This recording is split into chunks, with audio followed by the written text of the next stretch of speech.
Good evening, everyone. Tonight is December 28th, 2021, meeting of the Wolfeboro Budget Committee.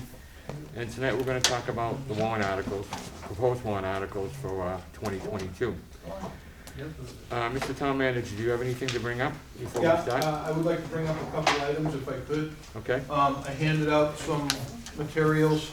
The first item is a trifold type of document. The front page is capital project update from items associated with the Department of Public Works. And the back page is warrant articles associated with the 2021 warrant and a status of the project at this time. This was asked for by this committee last week. Hopefully this outlines what you were looking for. If it does not, please let me know. With that said, I still have the action item that the chairman asked me to look into regarding the some funding spent with dispatch for a recording module. Haven't got to it yet, but it's on my list to do. The other item you have in front of you is a package from me. Last week we were visited by the state electrical inspector. He suggested that we disconnect the power to the downtown Christmas tree because the installation does not meet the National Electric Code. The town's always been under the impression that it didn't need to meet the National Electric Code because it was treated like a street light. Therefore, it does not require National Electric Code compliance. However, because the lights are able to be touched by somebody at ground level, that thrusts it to be a National Electric Code item. And they are suggesting that we put the infrastructure in place to handle this next year. The electrical inspector was acting off of a complaint that he received. I had a good conversation with the state fire marshal on the issue. I ensured the state fire marshal that we would make every attempt to appropriate the funds to correct this problem before the tree goes in 2022. So I have had a couple conversations with Barry about this. We've tried to reach out to some electricians. They are very busy at this time, so we're having difficulties getting anybody to give us a concrete quote. But we felt that the range of $12,000 would take care of installing an electrical service and replacing the lights to be code compliant in 2022. So you have that capital outlay request in front of you. And there is a bunch of documentation which shows correspondence between myself, the state electrical inspector, and the citation of various code deficiencies, and a letter put together by Barry Muccio regarding the lights. Any questions you have about that, I can try to answer for you. I did bring this to the Board of Selectmen's attention last week and again this evening in our meeting that preceded this meeting tonight. Was a complaint filed by a resident of Wolfeboro? It was a citizen of Wolfeboro, from my understanding.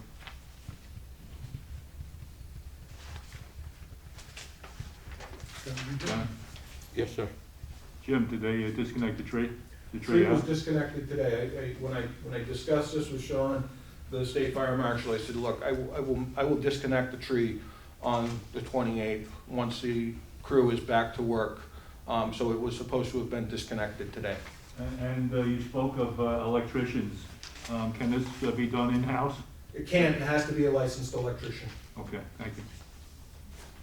So how is it that how are we deficient? In simple terms. In simple terms, there has to be, right now, it's treated like a street light.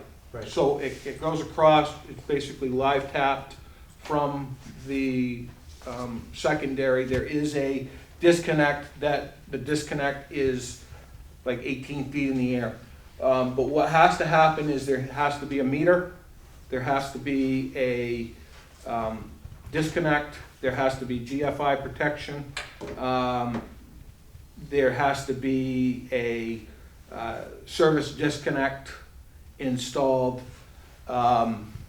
and the existing lights have to be replaced. So, you know, at the end of it, I have no idea what it's gonna cost us, but I'm thinking that we'll be able to get this done for the price as outlined. That's why I put it in as a standalone capital outlay, so that there's transparency. If the project costs us $6,000, we spend $6,000. If it costs us $12,000, we spend the $12,000. But it should be very clear where the money's being spent for that particular project. John, I'd like to make a motion that we approve this, Second. and I have a question afterwards. Okay. So, I don't think the mics are working. It's hard to hear what's being said. I can hear Jim, but, There's no speakers There with the mics. Those mics go into the camera. oh.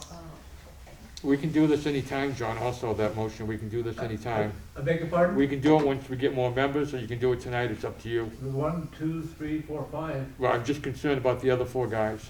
Okay. So, we can do it anytime, we have a couple more meetings where we can add this. I'm good with that. I'd rather have the full board here. I just want you guys to be aware that this literally hit us 3 days before Christmas. I think everybody would be in favor of it. Mr. Town Manager, it grieves me that this has to happen. For how many years has Wolfeboro had a tree without incident, and yet somebody comes up with some kind of regulation? It may be worth it in his eyes, or their eyes, or her eyes, or whatever, but it grieves me that we have to lose another tradition over some suspect, potential, whatever. So let's just, Yeah. so I think everybody would agree, go ahead and we're for it, but it's sad. It is sad, and, you know, the state electrical inspector, the chief electrical inspector has a job to do. He received a complaint, he acted upon that complaint, but I was grateful in his write-up to us that he used the term, we should disconnect the tree. He didn't say shall. So with that compromise, you know, okay, you've identified this. What they're doing is covering themselves if something were to happen. We put them on notice. Okay, yes, you did. And we've taken the appropriate measures, and we will hopefully fix this so that it will continue to be a great tradition for the town. Okay, so we're not going to consider, We can do whatever you want to do, John, you can withdraw your motion, or we can proceed with your motion, it's up to you. well, it's something that's, it's required. It's required. And if we're not going to make a decision on it here tonight, then none of the discussion will we make a decision tonight, because we want more people here. I feel that it's a requirement. We should go ahead and carry out, see what the board that is here has to say. Okay, very good. Okay, we've got a motion, we've got a second, any further discussion? Seeing none, the motion is to add $12,000 as a capital outlay, Jim, or? It is, it's a capital outlay As a under capital the outlay. general fund. For the general fund. All those in favor say aye. Aye. Opposed, motion carries. I do have a question, John. I'd like to check with the chief. You said that we don't have qualified electricians in the, No, so our linemen comply with a different code. okay, They don't have to comply with the National Electric Code. They are dealing with the, I don't know what it is, I but was it's a little with worried the here linemen. that we had untrained people that are. A lot of voltage. Yeah, yeah, so they are highly trained, but they are not trained Yeah. in those services. Thank you. Fair question. Jim, I got a question for you on the capital project update. Yep. Police cruiser, police vehicle, I guess it was $37,300 for the purchase of the vehicle, That would be my understanding. and it's costing half of that, almost half of that, to put lights and sirens on it? Lights, radios, lettering, radar units, yeah, I guess that would be correct. So none of the stuff can be transferred from one cruiser to another? The old cruiser to the new one? Well, I don't believe that the light bars can, because it's a different model vehicle. I don't know about the radio. If the radio is serviceable, then that should be able to transfer. I can get an itemization of this from the police department if you would like. Yeah, I'm just amazed it costs that much to set up a new car. Now, aren't the cruisers about 10 or 12 years old by the time they go out of commission? Yeah, the chief's capital plan has a rotation schedule of 10 years. So I would say a 10-year-old radio might be old technology too. Might not even work with new systems in new cars. Okay, thank you. Well, if they only had 7 cars in their fleet, which they used to have for years and years and years, then the vehicle, oldest vehicle would be 7 years instead of 10 years. That's just an aside comment. Okay, if we're all set on that, Mr. Chairman, to get this one. Yeah, go ahead, sir. On that whole subject, we talked about the radios being interchangeable. And if you remember, when we talked to Dean Rondo in one of these meetings, Chief Rondo, that I believe it's next year's vehicles will come in equipped, and then they'll be able to change out the radio equipment with new vehicles coming in, which will negate any further expenditure on electronics. Right. I think that's what, I think That's it's, right. I think it's next We year. were changing over the cars, and once Yeah. they get a full fleet, and it's just a question of swapping out the Right. equipment. So I think this is the last time we're gonna have an expense for that radio any equipment. radios?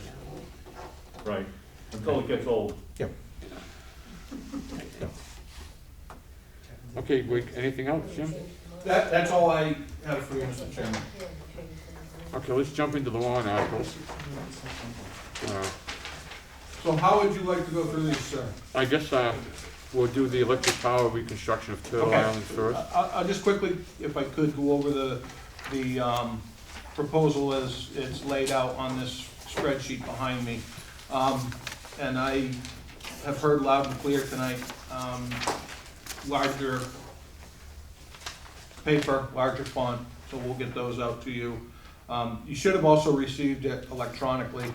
But this is broken down to show you the total appropriation, if we're going for a bond, if we're using state revolving fund, if we've received grant money from the American Rescue Plan Act, if there's other funds, and the appropriation by taxation. There's been a couple of warrant articles that have been amended. There have been a couple, the amounts have been amended. There are a couple that have been removed.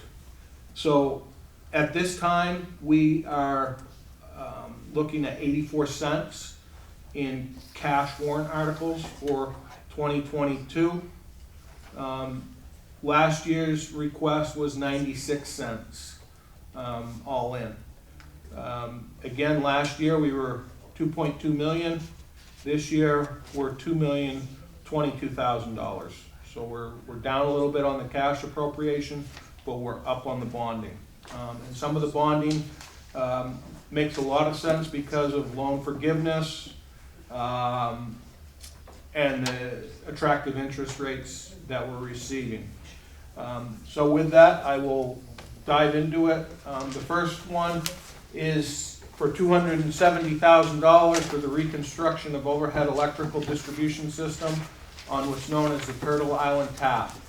I Barry can speak to this when we get to that point, but I believe this incorporates the installation of all new poles, all new services along there, and based on it being a cash appropriation from the electric fund, there is no tax rate impact. Any questions for me or for Barry regarding this article? Just on this sheet that you provided, she said it was 84 cents. On this, it shows 86 cents. You might just want to update that. So that has been updated since the one you received, and that's because of a removal of a warrant article and an amendment of some funding, so. And I'll get you that updated one. Okay. No, this will be all paid by the customer. It's all paid for by the Electric Enterprise Fund, correct? Thank you. Okay, any other questions? Okay, we can move on. So the library landscaping, I believe that there's some library representatives here this evening. They are looking to ask to appropriate the sum of $250,000 for the purpose of landscaping around the grounds of the library. They are also anticipating an offsetting donation in the amount of $250,000 to be able to complete this work. Therefore, there will be no tax rate impact for this project, and I believe the trustees, there are a couple trustees to be able to speak on behalf of this project if you have questions for them. I have a quick question. Where is this landscaping? Is this between their property and Goodrich Road? Is that the land you're talking about? Yeah, actually, it's a plan to do, the whole property, in front of the building, to the other side of the driveway, along the abutter's property, all the way to Goodrich Road. And some on the other side of the building, so it's a complete landscaping plan for the entire property. Okay, thank you. And I believe that they did have a landscape architect come in and give them a proposal, so we may be able to get you some sketches of what it might look like, correct? Right, yeah. That would be in the warrant article presentation. So it's going to be no cost to the taxpayer. That is correct, right? Thank you. Right. Thank you. You're welcome. Any other questions? Thank you, ladies, for coming in. Appreciate it. Okay, Jim. Okay, next one was brought to us by the Historic Society. They would like to do a townwide historic resources study. This would be $17,000 to contract with somebody to go in and do a survey, which would provide a complete overview of the community, including geography, history, architecture, and patterns of development. And this has also been something that, it's my understanding, was identified in the master plan to be able to complete. And they have brought this warrant article forward for consideration. I believe Suzanne might be able to speak to this if there were any specific questions, or I can get them from Maggie Spear as well regarding this. Anybody have any questions? Yeah, I do. Yeah, go ahead. I'm a little puzzled at this, at the fact that this is a warrant article for $17,000. It seems to me we might be handling it a little differently, or we just,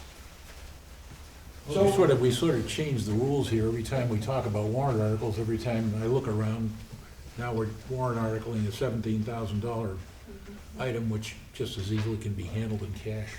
So this came to us specifically from the Historic Committee as a warrant article proposal. If you'd like me to have a conversation with them to put it in as a standalone item in the operating budget, I can do that, but at this point, I just don't know how anybody else on the board feels. I just feel like it ought to be coming out of the general fund somehow. John, Go ahead. I disagree with Bob. I like it as a warrant article. Let the people know what you're doing, let them vote on it, and I really don't see any problems with this passing. I like the idea of a warrant article, and Bob, I'm sorry, I'll take that back, rephrase that. I like Bob's contention that it should be part of the budget. And my feeling is that there's a disconnect between warrant articles and budget. And when the voters go in and they, even though they think they're voting for what seems to be a good idea, they don't understand that this has an immediate impact or could potentially have an immediate impact on their taxes. And that's why I've always been in favor of a budget that is inclusive of everything, including warrant articles. I understand the thinking behind the warrant articles and so on and so forth, as far as like to give the people a chance to vote and so on. But I kind of agree with Bob. I just as soon have it as in their budget, in the historic budget. It's kind of too late for that now, so it's almost like water over the dam now, but I tend to agree with Bob's presentation. Which Bob? Oh, sorry. Bob on my left.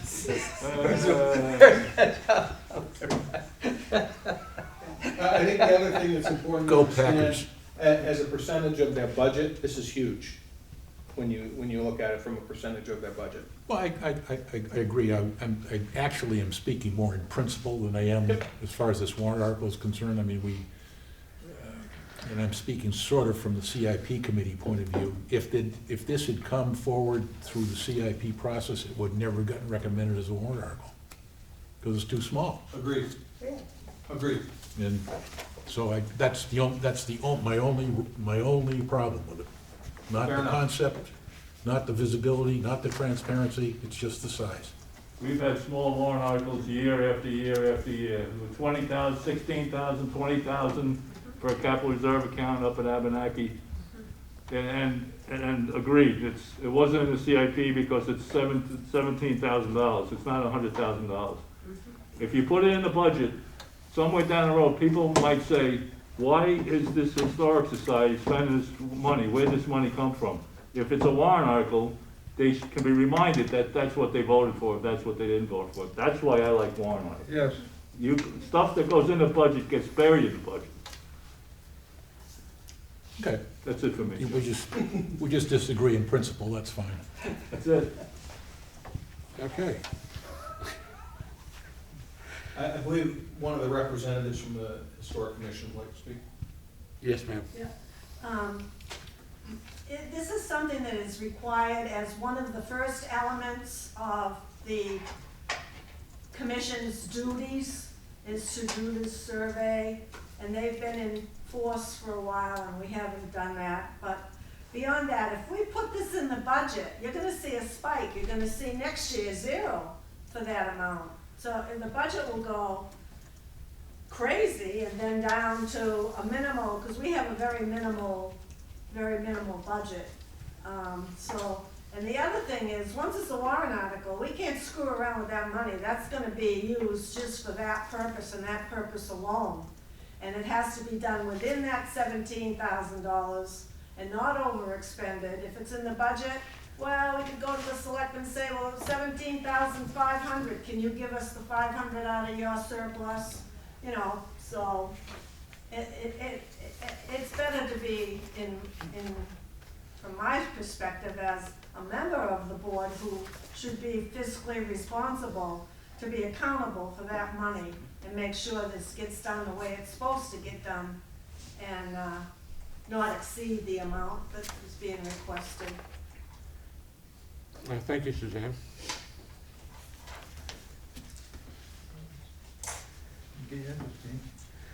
Jim, how do you come up with the 1 cent per thousand for each one of these? So it's a whole formula Casey has worked out, but basically it boils down to this year with the assessed valuation, it's $24,000 equals 1 cent. You know, when we go to set the tax rate next spring, if that assessed evaluation goes up, then this number could go down. If the assessed valuation goes down, the tax impact could go up. But that's basically the gist of it. So it's, at this point, it's $100,000 is essentially 4 cents. Okay.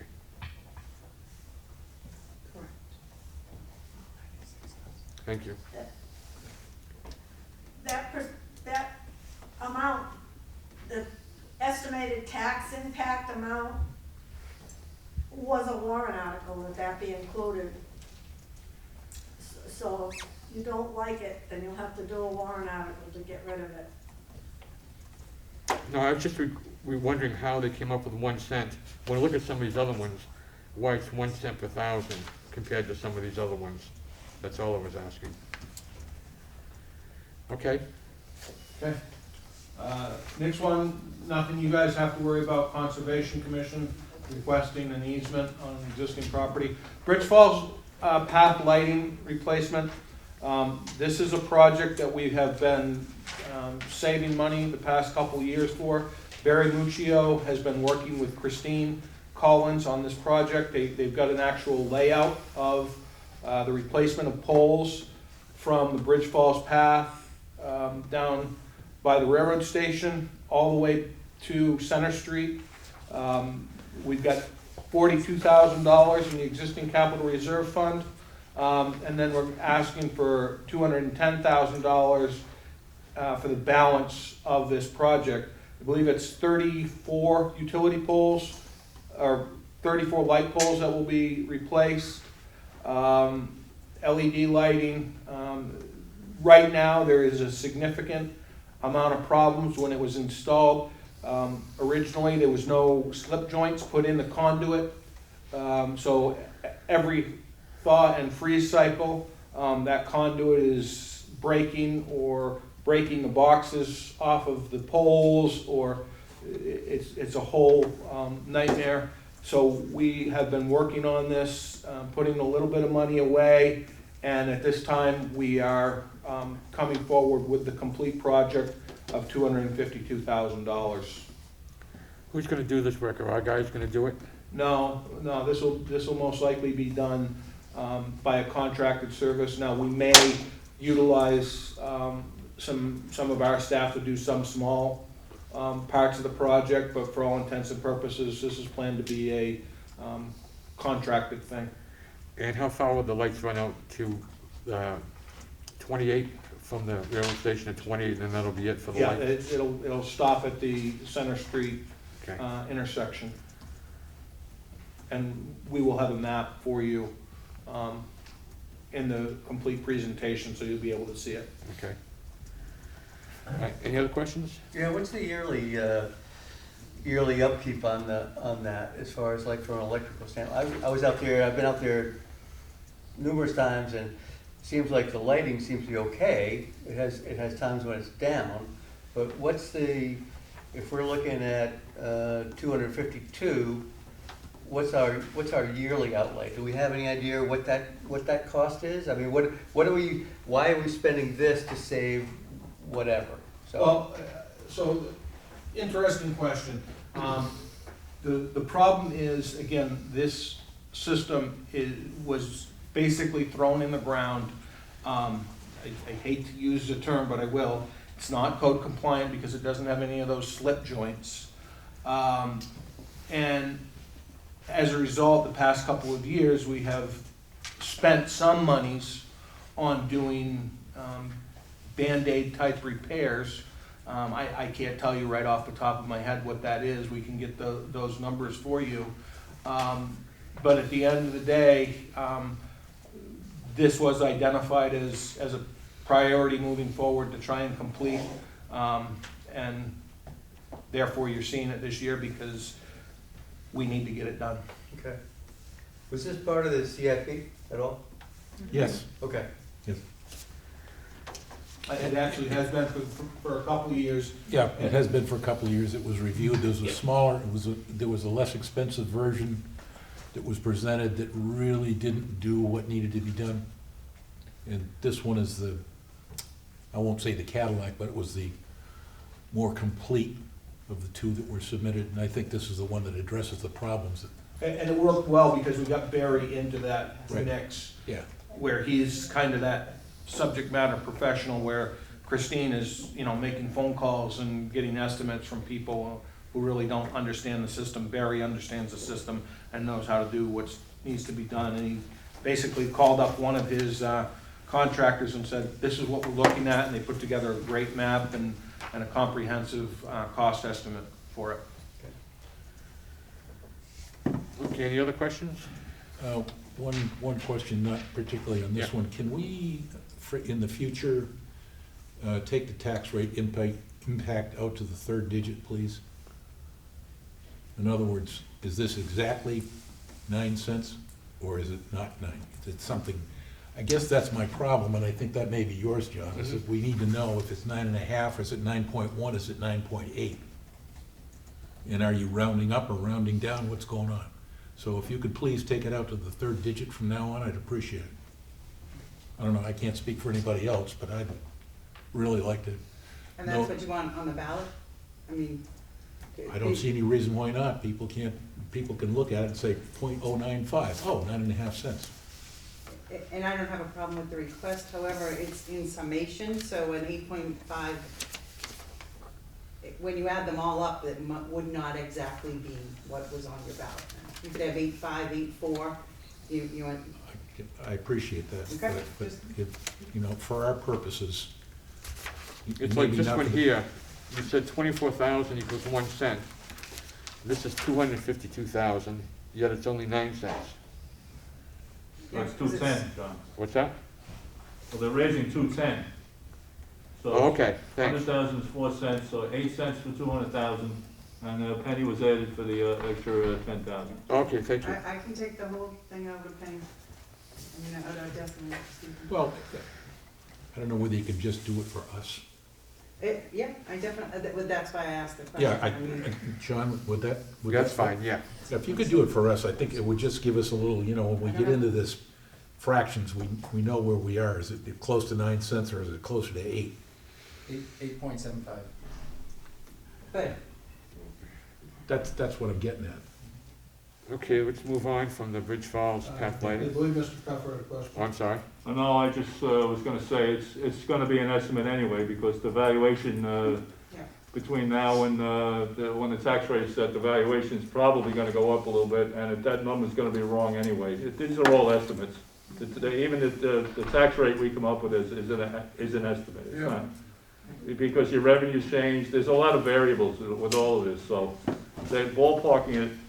It's not a big deal to me, but if that's the way you want it, I guess.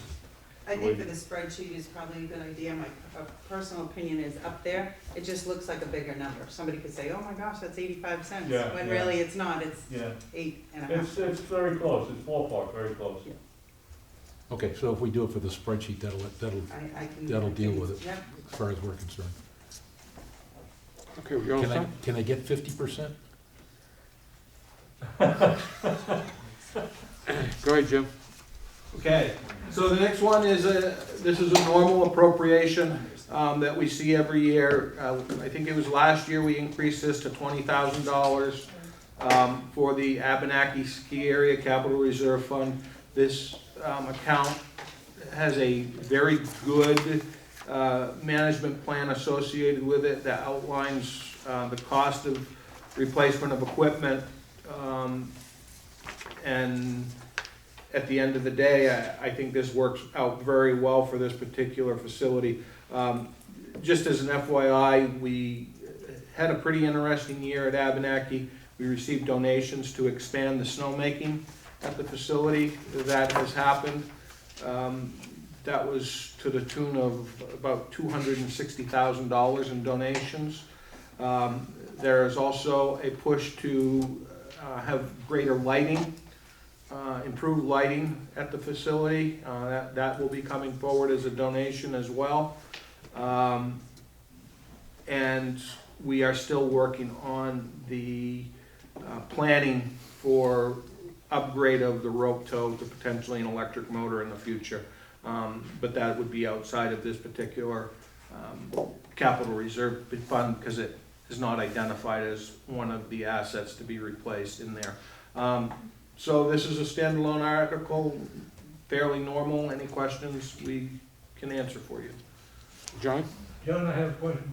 Well, how much do we have in this capital reserve at this time? I want to say it's about 120. 116,972, pretty good. I beg your pardon? $117,000.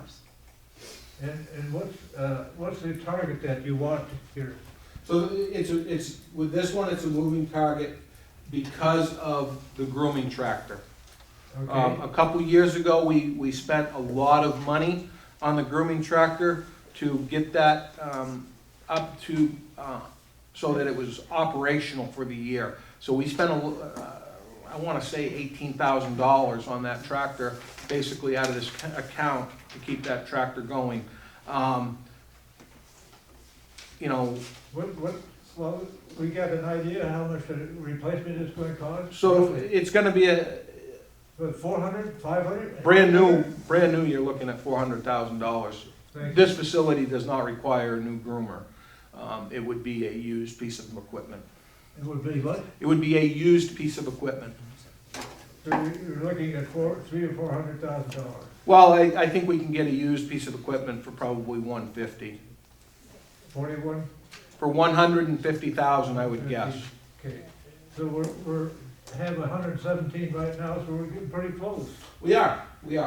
Okay, thank you. Yes, Linda. I was over there today with my grandchildren, and the place was just packed with kids enjoying that slope. You should go over and look at the young kids and teenagers were there just having a great time on the slope. What a healthy environment, great staff, and we're lucky to have that facility. Boy, I couldn't agree more, Linda. That's a great spot. We go walking, hiking, snowshoeing, cross-country, downhill. We've got the great addition with the bike paths that are up there. And yeah, it's a great spot. It's a great spot. Anything else? Okay, Jim? Okay, so this one,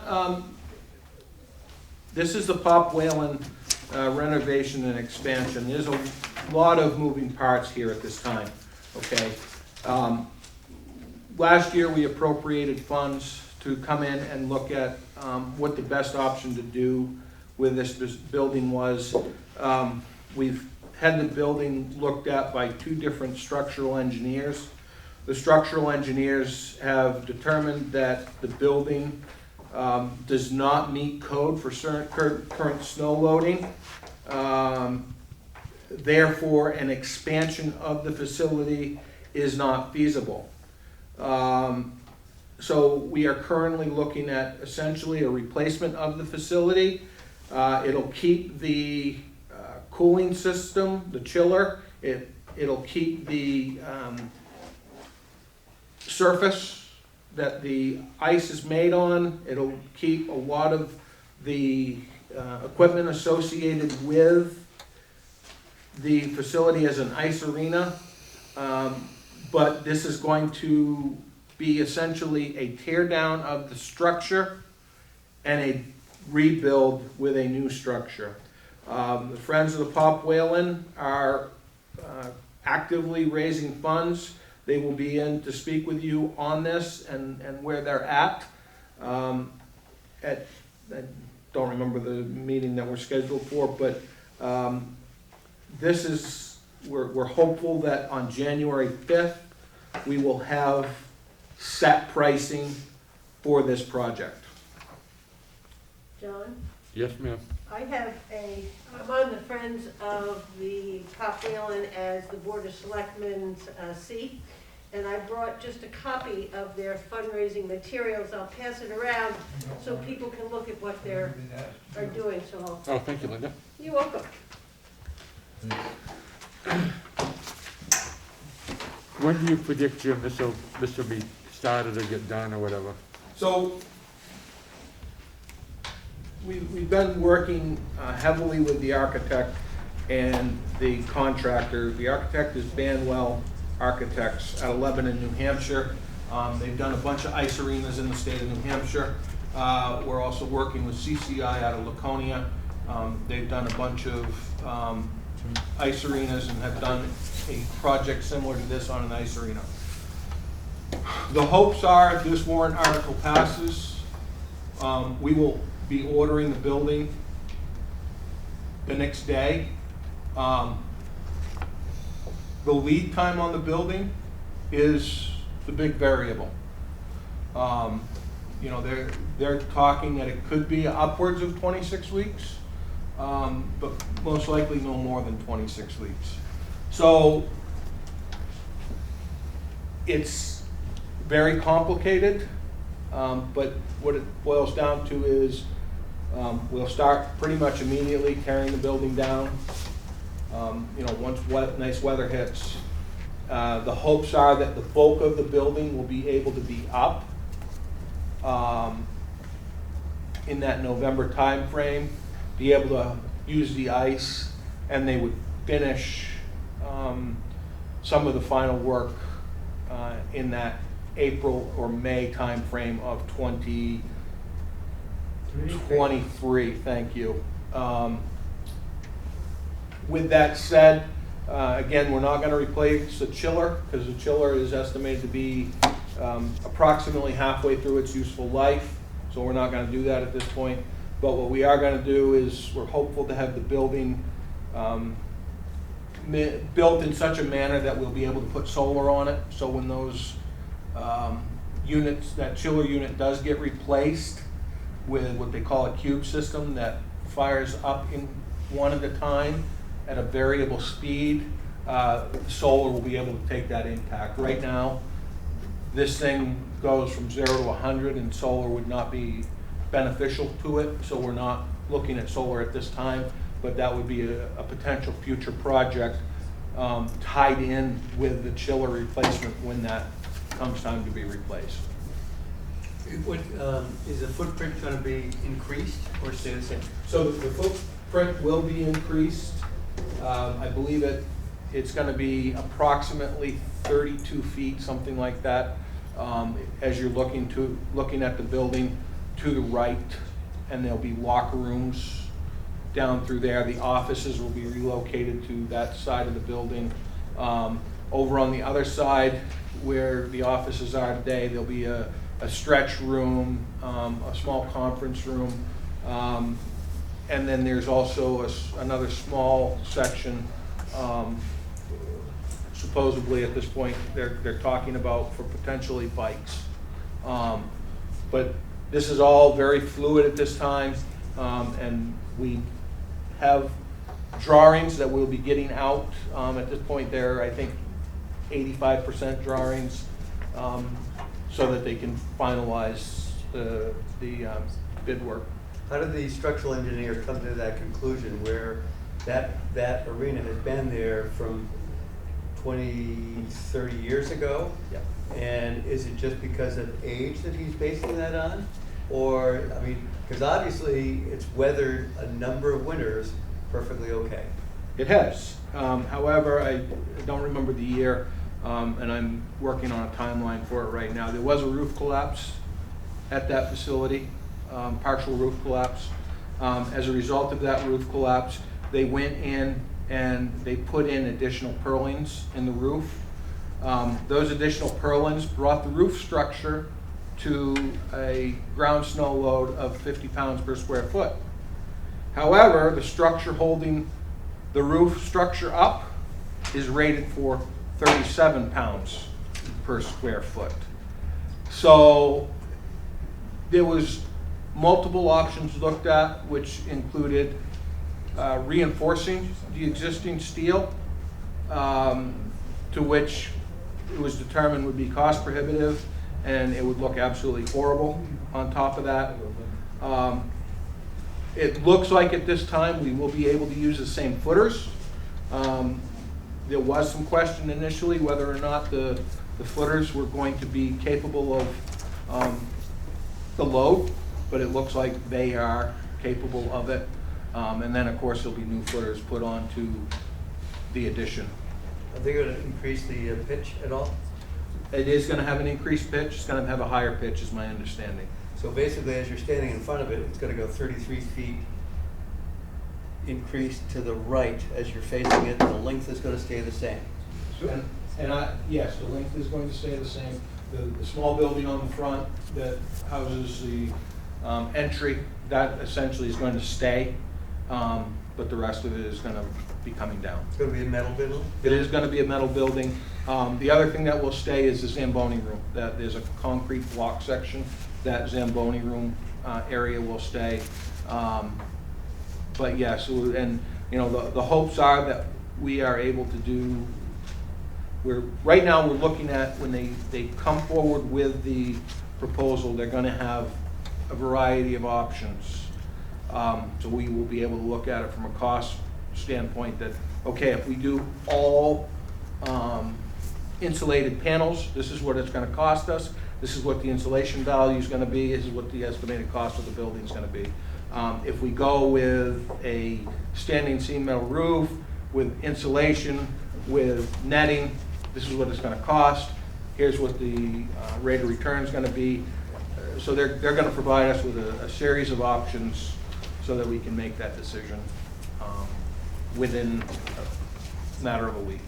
One last question, are they gonna be able to recycle any of the metal roof, the metal siding zone? Because that's a fair amount of metal that either can be recycled through a town facility or some other means. So, fair question. The roof is scrap. At this point, the roof is complete scrap. Most of the sheathing of the siding is scrap. I have asked the question about the possibility of repurposing the superstructure itself. And, you know, if we were to take and narrow down the span in between the columns, what size building would we be able to get up for potentially a cold storage, or is there value to somebody else for that? So that's something that CCI is actively working on. John, I have a couple of quick questions. Go ahead, John. Go ahead, John. Are you going to extend it to the right and take up some of the parking areas? None of the parking area will be taken up. Thank you. Another question. This is an enterprise operation.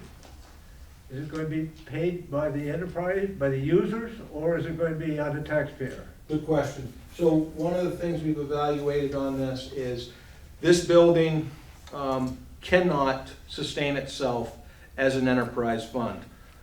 We've looked at the numbers, we've run the numbers. We are able to operate the facility as an ice arena and utilize the enterprise funds that are received to operate it as an ice arena. But the taxation associated with the major project, that's gonna fall on general taxation because they can't do it. That's what I was afraid of, yep. Yep. Thank you.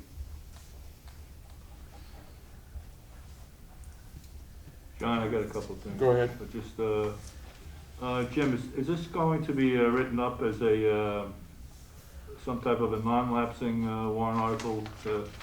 It sounds to me like this could extend past the end of, So it's my understanding that bonds do not have an expiration. oh, that's the answer to that question. John got the answers to my first question.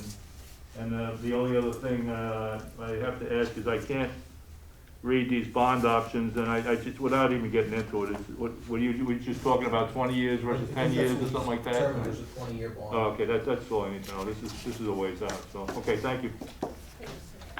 Yes, Linda. Yeah, I just wonder, I'm sure most of you know, that building was donated to the town. So we're replacing, you know, something that was donated. And we're, at Abenaki, we've tried to do, when we got the snowmaking and everything, start a capital reserve account, so you don't come to the end point where we are with this building and have to replace it. Yeah, they gotta raise a lot of money yet, though, too. It says they're up to about 800,000 right now as of the end of this year, and that paperwork that you should say? Yeah. Okay, yeah. So they got a ways to go with what they have to. That's why I asked about how far we can stretch this thing out, but,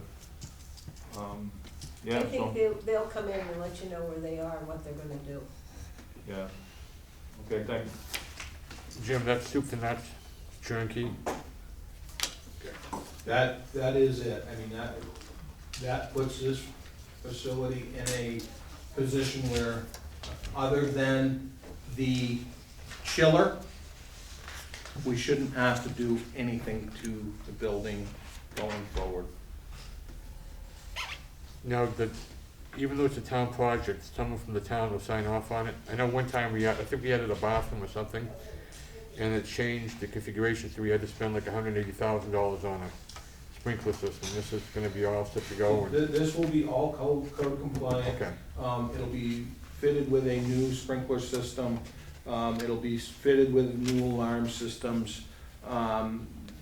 Yes, it'll be turnkey. It's my understanding that there'll be a single HVAC system on the top of the roof that will handle the bulk of the office areas. They're gonna try to capture some of the air from the chiller, warm air from the chiller, to heat the seating area in the arena. The other thing that this will allow them to do when we put the dehumidification in is greater use in the summertime, specifically the shoulder seasons, because there's a lot of hockey tournaments Yeah. that happen in that March, April, May timeframe that right now they just can't do because the building is working harder to make the ice if it's 80 degrees outside. So one of the unfortunate parts of this, if we have a energy efficient building, we may actually see an increase in the energy usage because we have to build ice. So, Okay, thank you. I have a question. Jim, am I correct that the chiller is going to go on the enterprise fund? Because that makes the ice, that's kind of where we divided it up. There is a big structure, but eventually that chiller's gonna have to be redone. Well, we are going to have to fund it and maintain it in the enterprise fund, and that's how the board kind of did it between running the rink and the structure of the building. Yes, John. I have a question here. Now, as I understand it, the enterprise fund activity, revenues that they generate, one way or the other, will cover the operation, day-to-day operation of the building, of that exercise. so Now- we believe that we are in a position now with the rate adjustment that was just done, better utilization of ice time, better accounting of the funds, that we are actually going to be breaking even, if not actually making money in that enterprise fund, but not enough so that we could take on the capital project of the superstructure. Okay, Now, we do have one bond that's falling off this year, I believe, and another bond that's falling off in about 5 years. So, as those bonds fall off, they would be able to hopefully absorb the costs for the paying chiller. off the bond, For updating the new bond, correct. that's what I was interested in, because really, yeah, they should be able to take care of the payoff to the general fund, the taxpayers' supported fund, in their daily operations. Yep. Is there any, you look like you're startled. No, I'm listening to both sides of the room, that's all. So, in other words, the rate structure that you've just described should partially offset the cost of this bond on a yearly basis. Not the bond that we're talking about today, but a future bond for the replacement of the chiller, yes. Okay, I don't want to belabor it anymore, I think, let's move on. Thank you. Thank you, John. Any other questions? Okay, seeing none, we'll move on. It should be use to pay off this? Public safety building, construction grade bid documents, we're looking for $300,000 with $75,000 to come from the existing capital reserve fund, and then raise and appropriate $225,000 for the project. What's happening at this point is we're looking at the former water tower site on North Main Street for a police station. I believe we've cut that footprint down by another 1,000 square feet this week. So I want to say we're right around 12,000, or last week rather, 12,000 square feet roughly. The goal here is to get construction grade bid documents for that job, as well put that out for bid in 2023 for construction, and then with that be able to have the funds to do the engineering and some updates at the existing facility for the fire department, with the hopes that in another 10 years we can come back and say, okay, it's time to redo the apparatus bay at the fire station.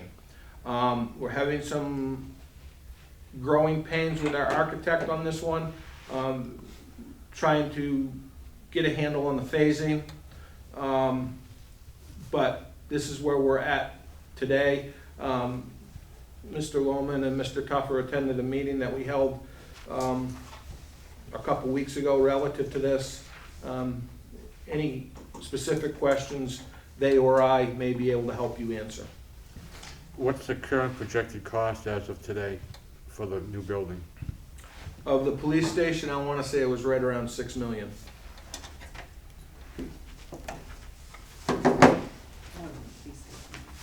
Police and fire right now. Just the police station. Right around is correct. Didn't we have a kind of a bogey somewhere around 3 or 4? I mean, I know 6 is less than what we've been looked at before, but I thought realistically, but The unfortunate thing here, for example, the $12 million project that we had 4 years ago, today is $16.7 million. The cost of construction, supplies, materials is just outrageous, and he actually says it right on the bid, or the estimate, you know, COVID has increased. so maybe now's the wrong time to do it. Leave it for a year or 2. Well, it might be, but you also have got to look at, you know, what's the interest rate we're going to be looking at, and, you know, are those cost of building materials ever really going to come back down? So, which I can't answer that. Well, If I may, part of the issue, Steve, for your information, is that we've had a bit of a problem with the current architect in terms of pricing. It's been a dartboard thing, and the dartboard keeps going up towards the ceiling. The reason for this particular, for another couple of reasons, but to get construction bid documents is to know where are we really in terms of money, because we don't have a clue right now what the actual dollars are, because all we've had is architectural estimates so far. So what this $300,000 is designed to do is to get us to the point of having construction bid numbers, something we can hang our hats on, so that we know what we're gonna do going down the street. Public safety building is kind of a misnomer, because the bulk of this is gonna be for the police department building up on North Main Street. Just off the top of my head, I'd say probably 75-25. The fire department, basically the building is still there. We're gonna do some, the way it looks right now is gonna be some renovation of the existing building. The apparatus bays are not gonna be touched until later on down the road, and that's kind of, very briefly, that's where we're at. So we're looking to get numbers that we can hang our hats on at this point, because we've had nothing so far. Thanks, Bob. Yep. Jim, will you do any, like, public hearing on the location for people? There may be some people that don't Great question. So we do plan on, after we get through this deliberative session, hitting the public relations campaign heavily on this. This was actually discussed at our last meeting. We figured, we get through deliberative session and we have got to absolutely do that, start holding these public input sessions. We have researched every town-owned piece of land. We've researched other parcels of land that's owned by private individuals. This is the best town-owned location that we have. And a couple of the other private locations, we had some informal conversations with them and they won't sell it to us.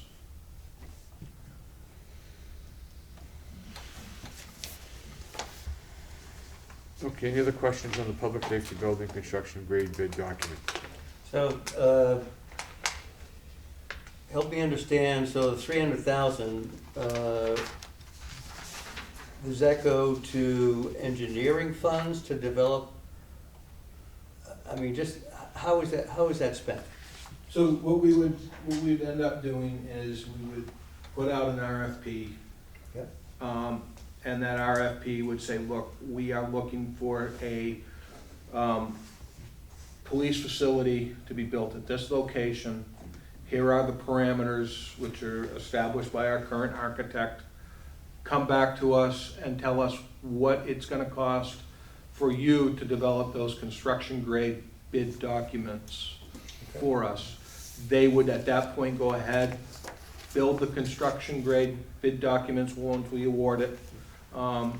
And that would give us a number to be able to come back to this group next year and the citizens to say, this project's gonna be $5 million, this project's gonna be $7 million, wherever in between. And that would be a comprehensive set of documents. So how many RFPs are you gonna send out? Do you know? So when we send out an RFP, it goes on the town website. It also goes on New Hampshire Municipal Association, and it gets advertised in a couple of local papers. How many do you think you'll get? How many answers do you think you'll get from your RFP? When we did the one for the current contractor we're dealing with, I think we received 8 back. Okay, and so those 8 RFPs come back, and they'll give you An an estimate. And so will you take one of those 8, say they? So what we've done traditionally is we'll bring them in, we'll interview them. We'll go through their proposal. They list a series of references. We will do some follow-up on the references to see the satisfaction level that was achieved with them. And then we would award the contract. Okay. So you think then whoever's gonna get the bid is gonna come back to you and say, we'll give you these documents, but they're gonna cost you X amount of money? Yeah, we're paying for that service. Okay, right, okay. Yeah, and also, So it quite could cost frankly, up to 300,000. what'll also happen is, they will also be the architect who is dealing with the engineers and the contractors to do the project. Because it's funny listening to architects talk with the general contractors. It's one thing to see the design on a computer, but where it really meets each other on the ground, that's where that contractor understands it, and that's why that relationship is so important. And they'll end up putting out, requests for contractors who want to work with them on this project, and they'll come back with, look, here's what who our best contractors are for this particular project. And we had the latitude with that as well to say, no, we want to utilize some local contractors. This guy may be $10,000 more than this local contractor, but we want to use this local contractor. So that type of thing does usually play into these projects. Thank you. Jim, on this, 300,000, does that allow you the flexibility, say for some reason, he comes in at $10 million, can you still work with him and drop it down to a smaller amount, or do we have to say, okay, we gotta start over again, let's go get another 300,000, or? So, I mean, the hopes are that before we get to those construction grade drawings, like what we did last week with the architect, you know, we cut another 1,000 square feet off of it. Okay, what's that 1,000 square feet gonna reduce the cost of the project? I think we're looking at what, $400 a square foot, something like that, Bob? Yeah. Was the ballpark figure? Bear with me. 354. So, you know, the hopes are that we can, well, if this thing comes in at $10 million, I don't think it's gonna be coming in front of you, it's just gonna be put on the shelf and say, we gotta go back to the drawing board. But that's why we're using these architects, to try and get us to the point of saying, okay, look, we think we've got a project that's doable here, we're gonna go out to RFP for another vendor. LaValle, if you wanna bid on this, you can bid on it, but now's the time for you to sharpen your pencil, because we're getting serious. Okay. If I may, I think part of what the building committee has settled on, and this is not etched in concrete, but we are looking at a combined budget of $8.5 million between the two facilities. Now, one may be a little heavier than the other, but the total for the fire department and the police department over the course of time until both of them are completed, we kind of set a benchmark of $8.5 million. And that's kind of our goal. If we could bring them both in, combined to end up at $8.5 million, we're gonna be really happy. Yeah, and in the early. But that's the goal. In the early renditions of some of the federal funding that's coming out, there was federal funding for fire stations that was included up to, I think it was 7.9 million. You know, so definitely keeping our eyes on that if some of those funds become available to try and tie in with this project. But I don't know where that is at this point. Okay, thank you. Any other questions? Seeing none, let's move on. Fire apparatus capital reserve fund, this is pretty straightforward. $196,000 to be put into the capital reserve. The contract for the replacement of the ladder truck has been signed. It was signed back in May. Construction's taking place. I believe their next scheduled replacement is 2024, which means most likely they'll get the truck in 25. This is an account that works well. They're able to replace this very expensive apparatus with little impact on the taxpayer. Any questions? Yeah, quick question. Where are we in funds, level of funds in this capital reserve account, Casey? $238,000. That's after this new piece of equipment, They right? already took out the 900,000. Okay, fine, Yes. right. Yeah, we were able to save, I want to say, $80,000 by prepaying. So 2024, let's see, 1, 2, 3 times 200, 600 plus 2 is 8. So we'll end up with somewhere around We should be 800,000. in a good position. Okay, thank you. Hopefully the 900,000 again, which Yeah. isn't a full truck, but. Right. Okay, all set, let's move on. Dispatch equipment capital reserve fund, $50,000. This should top off this appropriation, so that if we have a catastrophic failure of the dispatch console, we can replace that console. What is it, 330,000 roughly in that account right now. It's my understanding that once this is done as well, Chief Rondo and the Police Commission would like to do a $20,000 to $25,000 appropriation on an annual basis, so that, you know, in 15 to 20 years, we're set up in a position to be able to replace the console again as needed. I have a quick question here, John. Didn't we replace that, console that they have now about 5 or 7 years ago? I don't think so. Well, we did some considerable amount of work, I We've think, bought on different that. pieces of it, like recording things and stuff like that, but we've never Okay. done the whole console. Okay, thank you. Yeah.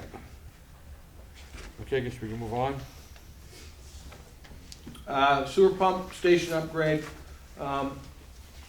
So this is to raise and appropriate $1.27 million. And the hopes on this project are to utilize funds which are remaining in the RIB lawsuit settlement to complete this project. The engineering, a lot of that has taken place at this time.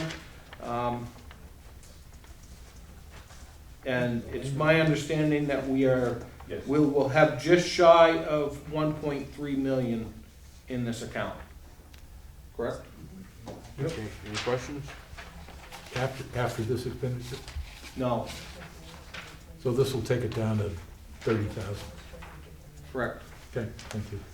Okay, move on. Seasonal water line upgrade, this was something we had talked about previously. This is to issue a bond for $500,000 for replacement of seasonal water lines with buried mains. If you remember, there was a capital outlay request that came in front of you. We removed that capital outlay request, and this is for that project. And again, this would be a bond, but it would be absorbed by the enterprise fund, having no tax rate impact. Okay, no questions, let's move on. Dockside upgrade, we had two options. We're going forward with the bond. So we had some good news on this early on, and then we had some bad news on this as the project developed. There's more requirements to be done to the wharf, the seawall, and the price of the lumber has absolutely skyrocketed for this project. So we're looking at $700,000, but that should put us in excellent condition, other than the decision that's got to be made about the remainder of the seawall going up to the bridge on South Main Street. We talked briefly with the board whether or not we could phase this anymore, and we really can't. This seawall, it's so integral that it all ties together. So being able to break this out into another phase really isn't possible. So that's why we're looking at a bond in the amount of $700,000 for this project, and that would be general taxation. When would that project be done, in the wintertime? Most likely, it would initiate in the fall, late fall, and done in the winter time, because we obviously want the commercial vessels to use that. And plus, the restaurant. Yeah. Would that pretty much be it for Dockside? So there still would need to be some work done from the interface of this project to the Smith River, or up the Smith River to the bridge. That's gonna take a whole host of work, because the proposed solution creates a potential problem when there's low water for navigating the channel. So we have to get Marine Patrol involved, we gotta hold a bunch of public hearings, and determine if that proposed solution is the best solution, or if there's another option. And then, of course, the parking lot. So probably another $1.5 million. I wouldn't dare to hang my hat on anything, because if they end up telling us to do sheet pilings versus stone, Yeah, I couldn't dare to guess. okay. Okay, any other questions on the Dockside upgrade? Seeing none, let's move on. And I believe the board decided to bond this for 20 years, didn't they? Yeah, you call. I believe it was 20. So the cash one is out and it's all bond. Yep. Bay Street sidewalks, this warrant article has been removed.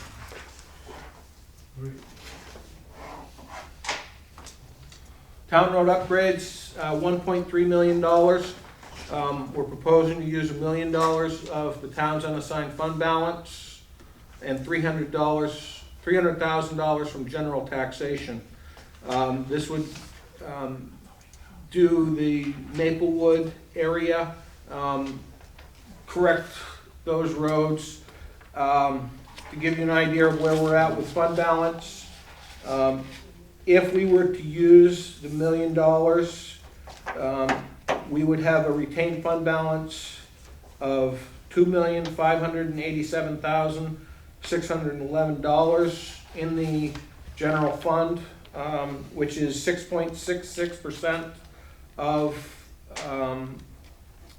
the budgets for the community.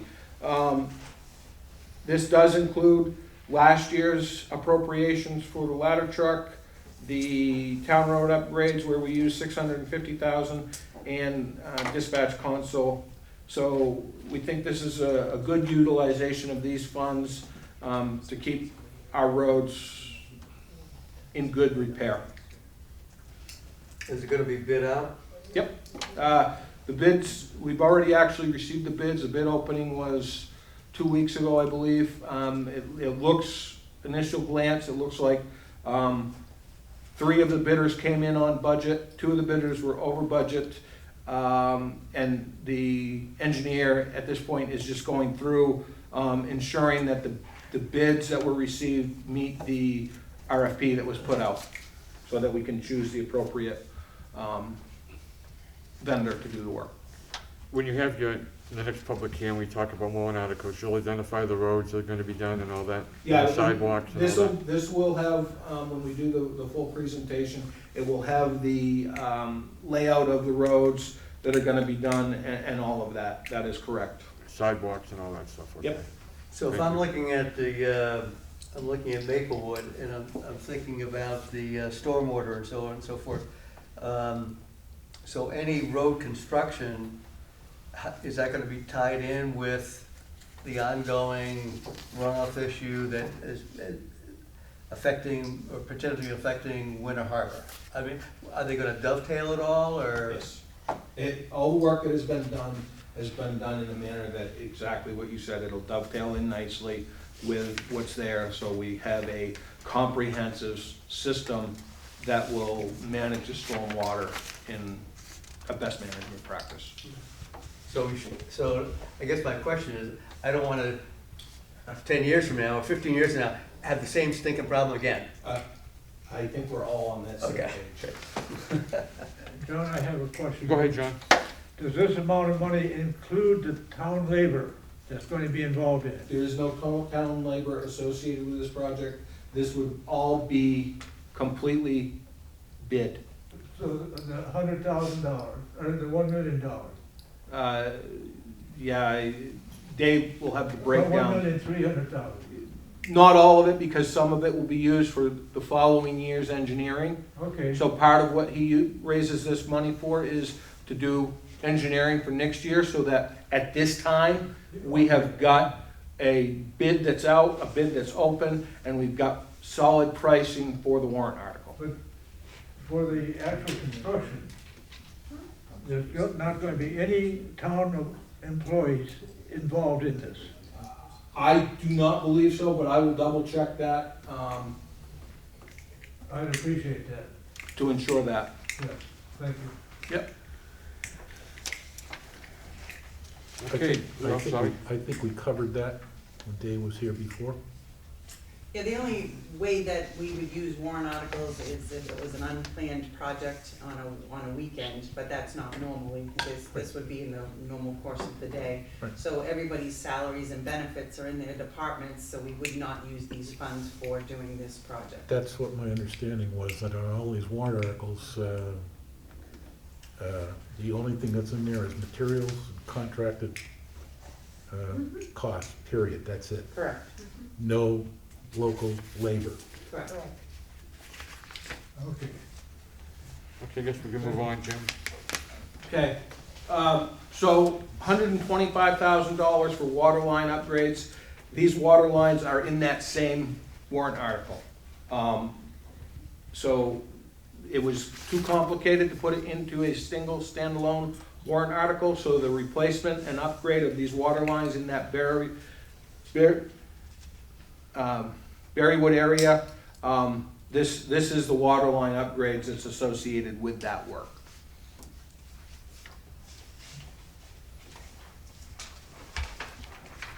So it's in addition to the 1,000,003, correct? Okay, thank you. Correct. Thank you. Everybody all set? Okay, Jim. Dockside Parking Lot Capital Reserve Fund, we've re-engaged the Dockside Parking Lot Ad Hoc Committee. There's been a lot of work that's been done here. We're hopeful to come forward with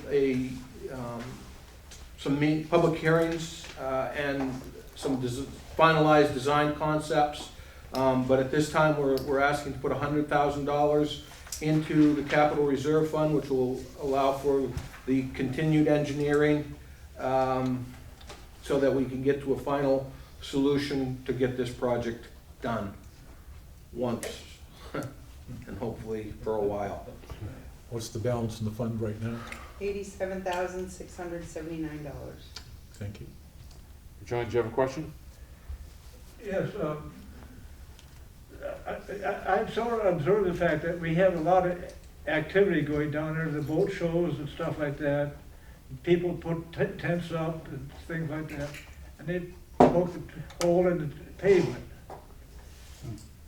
There's an invitation to have a deterioration within limited number of years. And I brought this up 5 or 10 years ago, saying that every time you put a stake in there, there's an invitation for failure. Are we going to tolerate that in the future? Well, that's something that I didn't know. I appreciate that. I will bring that to the committee's attention, and I guess what we can do, we can work with the architect, or the engineer, rather, and potentially come up with a solution that has an anchor built into the lot, but that we'll work on it. I would disagree with that. I would say, make it so that, just like the tents are us thing, the tents that come from Laconia, that are set up at the Wolfeboro Inn just about every weekend, if they, or other places as well, if they've got a place where they can't drive a stake into like dirt, they have these big 250 pound, whatever, 200, however, and they just move these cement blocks in, so it's not necessary to poke those holes in. And I agree with him, with John, that, yeah, because if you've got all these holes, water can go in there and do damage. So yeah, I would have the committee address that and have a fix. And I don't think a fix would be necessarily having built-in eye bolts or something like that in the parking lot. I don't think. Just say, pardon? I didn't mean to interrupt you. Okay, so there's ways to get around it. Just make it so that it's not allowed for those to go in there. That's all. It has to have a solution. Yeah, I don't- I agree. I don't think they've been putting any stakes in the ground there and tents on the parking lot for a number of years. I haven't seen any. A lot of the tenting, it goes on into the park, but I can't remember a big tent being down there that would need that kind of spikes. We've had some problems with the boat regatta. But they don't have tents up there. Hang on, but they do have fences to keep people fencing. from wandering around the boats, and they have been hammering stuff into the ground to put Have those they? little, yes. Okay, I'll take it back So then. we'll address that when the event. It's a simple permits fix, come in. all they gotta do is get some, Okay, I didn't think they were Yeah. putting anything in. Yep. Okay. Okay, we all set on that one? All right, let's move on. Water Resources Non-Capital Reserve Fund, this came to you last year, so that we can utilize funds when grants become available, and to be able to deal with some best management practices. But the big thing here is when grants become available. So we're asking for $50,000 for this non-capital reserve fund. So this is $50,000 to give us the ability to write the grants? No. So if we are awarded a grant that says, okay, look, you have been awarded $30,000 to do a best management practice, Matching kind of thing, okay. that gives us the ability to say, okay, we've got these monies here set aside for this purpose, and we can leverage it to be able to complete a project at half the cost potentially. What's the balance of this now? Should be 50,000 because it was established last last year, and we just have not had an opportunity to leverage it. This is paid by the water fund. No, this is general fund, because it's dealing with all water resources, stormwater, mainly stormwater. Thank you. We're all set. Okay, let's move on. Wastewater treatment capital reserve fund, $175,000 to be placed in the capital reserve fund. For a number of years, we've put this off, and we need to start putting money into this account so that we can, as opportunities become available, we can continue to do some engineering so that we may be eligible for grant loan forgiveness and other opportunities when they come forward. We did not score well on the ARPA funds for the wastewater treatment plant this time around. Did not score highly at all. Why is that? Other needs from other communities were greater than ours. At this point, we are in a position in, I believe it's 29, that a lot of our debt service will be falling off. So if we are not able to leverage the ARPA funds for this, that would be the optimal time to tackle the project because the debt service is falling off. But it just was the number of needs out there for this type of work. We didn't score terribly high. But with that said, if some of these communities don't take those funds, we all of a sudden may be moving up the list.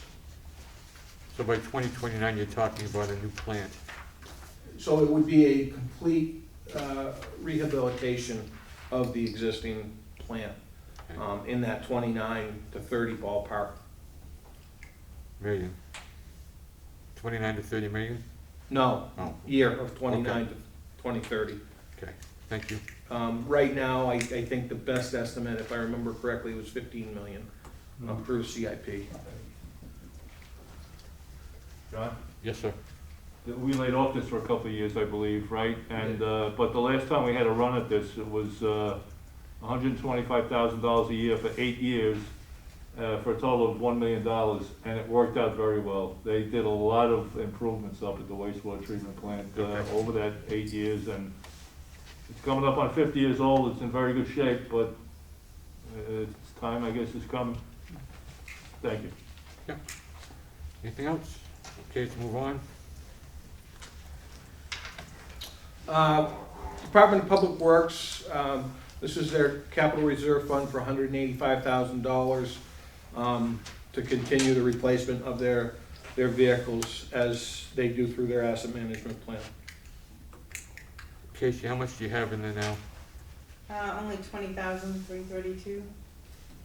They just purchased a truck, plow truck. Yeah, so this is one of those interesting things. We had an opportunity to buy a 2018 plow vehicle that had been sitting on the lot, equipped, ready to go. And the problem is there are none of these trucks that you can get right now. It's very difficult to secure a plow truck. So they were able to get this fully equipped truck, I think it was for $130-something thousand. Is that the red one, the new red one? Is it red or is it black? I thought I saw a red one too, John. Yeah. Maybe it is, I'm not It was sure. red, yeah, I saw a picture. Yeah, But the truck is working, they're thrilled with it. It actually has the system where it broadcasts the sand or salt in front of the rear wheels as opposed to behind it. So, you know, hopefully they won't have to utilize chains as much as Yeah. they have in the past. But this is gonna be a problem, probably for the next several years, trying to secure vehicles of that caliber. Is this an addition or is this This- replacing one? This is a replacement. Okay, This is a replacement. thank you. You all set on this one? Okay, And just to tie that close, this replaces a truck that we rebuilt the motor in 2 years ago. So it was time, we got $10,000 in trade for that truck. But, you know, the rebuild of the motor got us an additional 2 years as well. So it was good work by the highway mechanics. okay, let's move on. Building Maintenance Capital Reserve Fund, asking for $50,000 here. I'm anticipating some work most likely coming in front of us this year. We've got a little bit of work that needs to be done at the buildings at the Clark Complex. The problem is we're not gonna know what that scope of work is gonna really look like until we get in there to open them up. We got some sills that are rotting. So we've taken some corrective measures on some of the items, but we've got more work that needs to be done to some of these buildings going forward. You know, this has worked out well. We've replaced some roofs, we've painted some buildings, and we as well did some work at the public safety building to raise an overhead door to get ample clearance for the ladder truck because it was going to be very close. So this account does work quite well for making building repairs as they come up. Any questions? $74,681. Thank you. Okay, guess we can move on. Solid waste upgrade, so this originally came to you guys as a capital outlay for $95,000. Myself, Casey and Dave sat down and discussed this. And one of the things that we really need to do at that facility is come up with a master plan. So we anticipate doing some of the work that we had brought forward, but we also plan on developing a master plan for the repairs that need to occur at that facility and be able to have that scheduled out so that it's not a spike to the taxpayer, so we can kind of level that out. Who develops the master plan? You and Dave? So we would most likely bring in somebody who deals with solid waste facilities Okay. to do it. So you contract with somebody, pay him X amount of dollars, and he comes with a master plan? Yeah.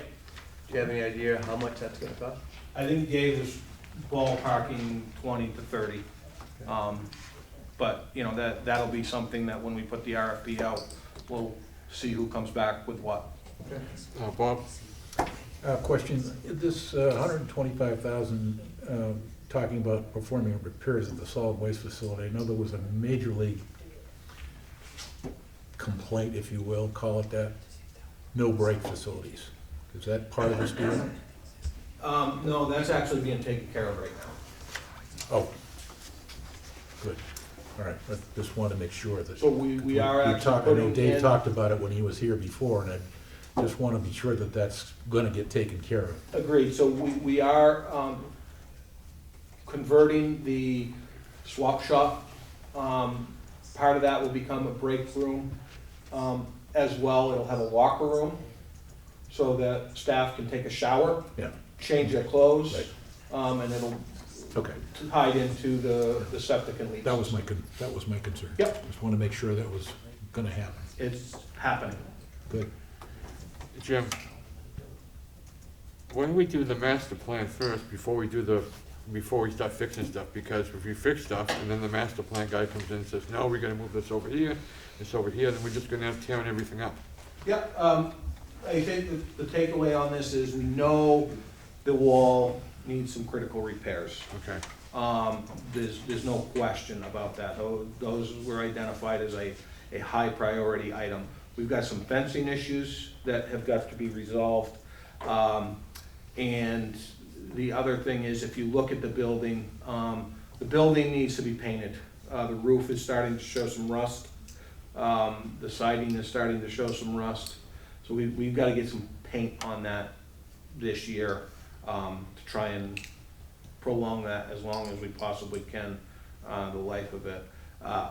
I agree with you. Yes, it would be great to have the master plan in place right now that we could have pulled off the shelf and said X, Y, and Z.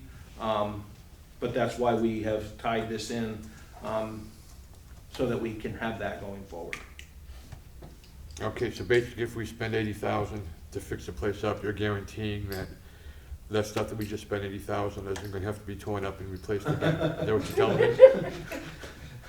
I'm not guaranteeing anything, okay. but I am hopeful that the work that we do will dovetail nicely into future works. Okay, thank you. Any other questions on the solid waste? Okay, let's move on. Department of Public Works, we are looking at bringing on a new employee so that we can potentially take on some additional roads. We're estimating a vehicle at $100,000, to which is going to be tight, but I think we'll be able to figure it out. And the position with benefits for 6 months is $39,600. That includes six months of health care, 6 months of retirement, 6 months of wages. I think that figure is low myself, because what's a family plan for health insurance? 30,000? 30,000. 29. So- change. He's only gonna make $9,600 working there for 5 months? We'd only pay 6 months of insurance. We actually only pay 4 Okay. months. So people gotta realize, even though it says 39,600, that come 2023, that's gonna go up to an 80,000, probably Yeah, more. It could go down if you have somebody with a single plan, but this is worst case scenario for a family plan. Okay, this is, okay. Thank you. Question. Yes, sir. Why are we warrant articling employee salaries and benefits? So this is an expansion of services. So we have got a number of private roads that would like us to consider taking on as municipal roads. We feel that the best way to handle this is to bring it to the voter, clear, concise, this is what we're proposing and this is why. So that's kind of where we're My at. problem is that the $39,600 is gonna be going on year after year after year after year. Yep, So are we gonna have a warrant article every year for $39,600? we are Or not. are we adding the person to the payroll? Once this becomes approved, it becomes part of the payroll. How about if we write it that So- way, so that people understand what they're actually voting for? So you mean to tell me you think somebody actually would believe that we're gonna hire an employee in July of 2022 and let them go on December 31 of 2022? I'm just telling you, that people see what they wanna see. And they're gonna look at this and say, oh, that's not too bad. I agree, I absolutely agree, because I don't think, there are That's a lot just of me. people that aren't gonna understand that $39,600 is gonna be an ongoing expense. And it's gonna show up in the budget for next year because it's a personnel change. You know, we're gonna approve it in the Public Works Department as an added employee. And I got a problem with you guys putting this thing out here in a warrant article. Go ahead, Linda. Yeah, I know that the board had said that the position and benefits and on that line to add for a half a year, so it was clear to the person reading it. The reason we're doing it is because we are not allowed, we're not gonna take or cannot take any more roads. And it's one of the ways we let the public make the decision, I want my road accepted, and the town isn't gonna accept it because it doesn't have a truck or an employee in order to plow my roads. And we have a bunch of those roads that would like to come in. So to me, it's the question to the voter, do you want to expand or do you want to stay as it is today? And that's what this really does. And I think that's a decision, because we're stopping taking any roads, a decision of the voters, not the Board of Selectmen or the Budget Committee. And I think, Linda, that's an excellent way to put that into the warrant article, and explain it just exactly like you said. But DRA dictates how we can write these warrant articles. We don't. So you can't have an explanation. I do not believe we can go into that, no. Yeah, you sometimes cross, you know, where you're trying to sell me to vote Well, one no, way or how about another. explanation? I'm not trying to sell you anything. All No, I'm trying to do is that's have what, that's what those words are doing. Okay. You're persuading people with private, you know, and that's where a DRA goes against. Okay. I don't know what those words would be, or if they accept them or not, but We can work with it and see what we can come up with. If I may, at the position with benefits line, that needs some work. Because when you look at this, and I would agree with Steve, there are people that are gonna look at that and say, oh, That's a deal, that's a steal. yeah, they don't know they don't think about the $39,600, it's gonna be ongoing every year until cows come home. And it's but- gonna And be more than somehow, that. somehow it's gotta get in that warrant article, that is a continuing cost. Yeah, but it's gonna be more than that. It's gonna be Yeah. like 80,000. I understand that, but you understand the Yeah. principle of this Yeah. whole thing is what's got me. but you We're also spending have- $100,000 once for a vehicle. I don't No. have a problem with that. No, We need the truck, that's No, because then you wonderful. have gas and everything else for that truck too, so they have to know what they're buying based on this I warrant. understand that. But operating a vehicle, I think people understand, if you buy a vehicle, you gotta put gas in it. But the way this looks, when I first read this thing, oh, gee, $139,600 for, taking on some more roads, that looks great, except for the fact that the 39.6 is gonna go on forever. So, and that's why I asked the question, are we gonna continually have a warrant article for the position with benefits? Because if it's part of this warrant article, then we gotta have a warrant article every single year for that employee, Jim? conceptually. Also, when I read that, you say for winter road maintenance, and I could refer that equipment operator is just gonna work during the winter time doing the roads. Because if we plow the roads, we're still gonna maintain them, right? And do the work, fill the potholes and all that other stuff? Correct. We will rewrite the warrant article. Thank you. Any other contributions? Don, I think this is the way to go. Should be done in a warrant article. The warrant article can be worded better. It does say to hire an additional equipment operator in the Public Works Highway Division. A sentence could be added that it will be ongoing, the employee or the employment will be ongoing and put in the operating budget hereafter. Yeah, it can be worded differently, there's no doubt about it, but if you don't do it as a warrant article, if you slip it into the budget, then nobody knows what you're doing. I would rather see it this way. It can be done better. I would agree with that. If you put that wording in there that says it's gonna be an ongoing expense and will be a permanent position or a part-time position or a permanent line item in the budget, fine. Then that's great, but without that, the way it's stated right here, don't like it. Gotta be reworded, and I agree with your verbiage, Bob. I think that's the only way to handle it. It has to be wide open. So from now on, whenever we wanna hire someone, are we gonna put in a warrant article? Well, that's what it looks like. No. This is an expansion of service. Yes, it is. So this is not, okay, let's look at it from a different perspective. If I was going to sit here as town manager and come in and say, I wanna hire 6 firemen because we're taking on the ambulance service, That is an expansion in service, therefore I would put that through to you as a warrant article. Okay. However, this year, Chief Zoddy has brought forward a single firefighter for the purposes of meeting his current objectives. Therefore, it is in the current operating budget. I hope that that's clear. So I feel that any time that we are expanding services, the voters have to weigh in on that. Okay. Any other questions? Thank you, Jim. Should we move on?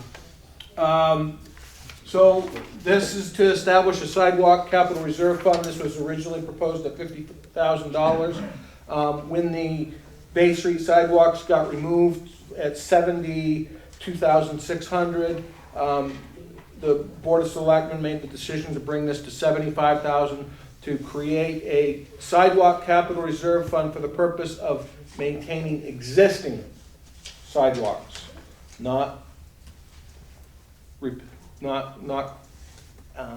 building of new sidewalks. So this would be repairing and maintaining of existing. Okay. So the version we have of 50,000 has now gone to 75? 75. Okay. Thank you.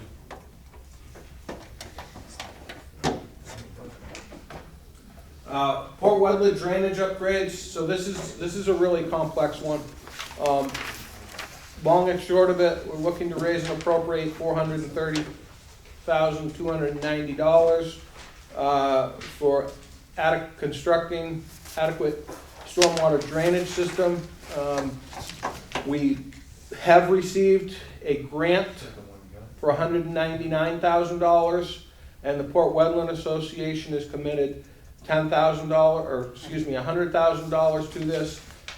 We are currently working with legal counsel to see if we can place the Port Wetland commitment into the easement language. So that's kind of where we're at on this project. This one did come in front of us last year, but we backed it out because we weren't ready. With the amount of ARPA funds that have come forward, with the Port Wetland commitment and the possibility of loan forgiveness, this is very attractive. So do I read the net right? It's 108,000 plus, I believe that's correct. according to the, That's correct, but I believe legal counsel is gonna make us put in 108 plus the 23, because the 23 loan forgiveness is like a discount, so they don't want us to. And it's capture not guaranteed. Guaranteed, yes. Okay. Was that clear?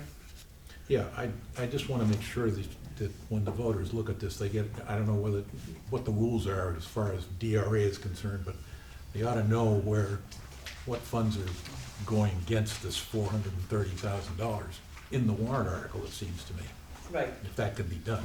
Well, we'd really love to be able to put a spreadsheet in, but we're not sure if DRA is gonna allow that. Okay, Because but we've got the ARPA grant, right?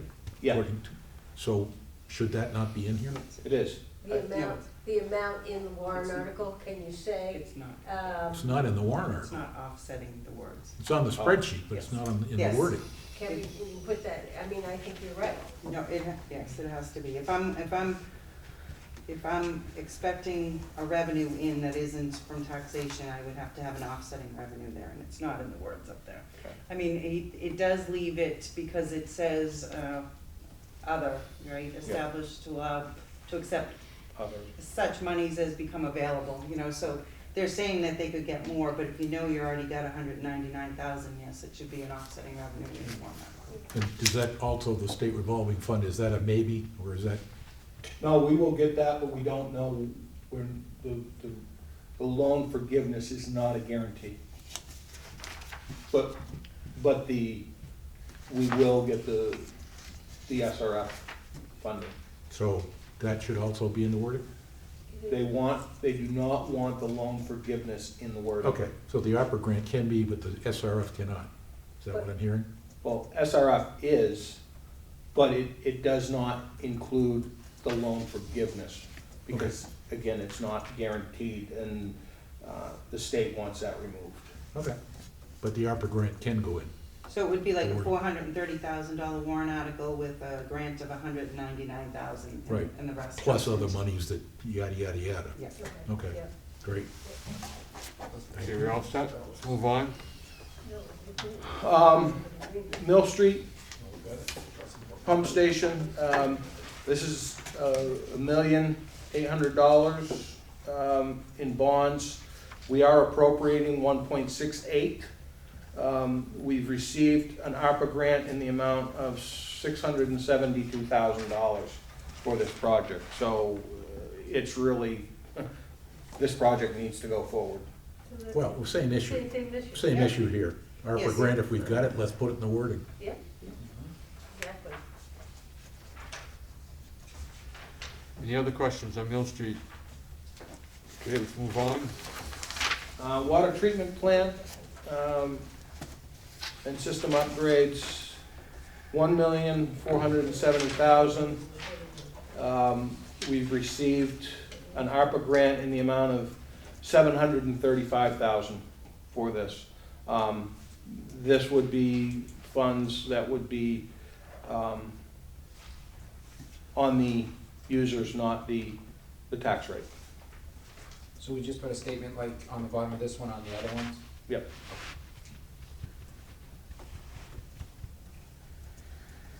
Okay, any questions on the water treatment plant system Just- upgrade? One thing. It's in the wording. Oh, it's been approved by legal counsel. That's an update. All right, never mind. Forget it. Okay, I guess we can move on to the last one. Water main upgrades, to raise and appropriate $720,000.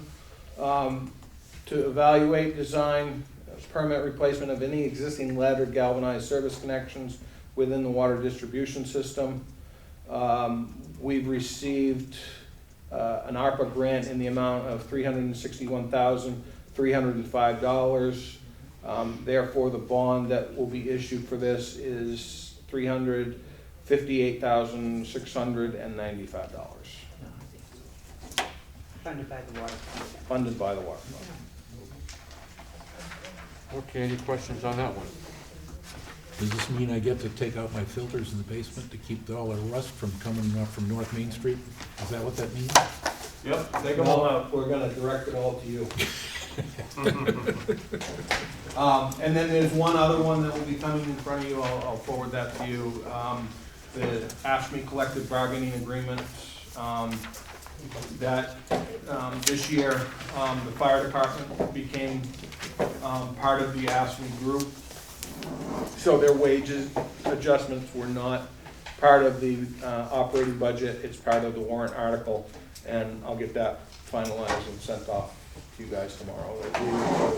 About $102,000 for the warrant article for raises for 42 employees.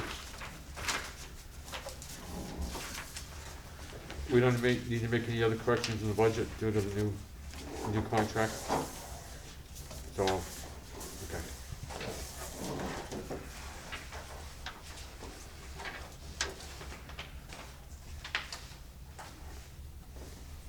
Okay, does anyone else have any questions or concerns? I have a Yes, Bob. question. Catherine, on our final budget review, can we get an updated amount of what the operating budget will be, general fund and enterprise funds? Mhm. You know, because we made a lot of changes last week, obviously, we pulled out a lot of capital outlay items, so I'd like to know what the updated numbers are.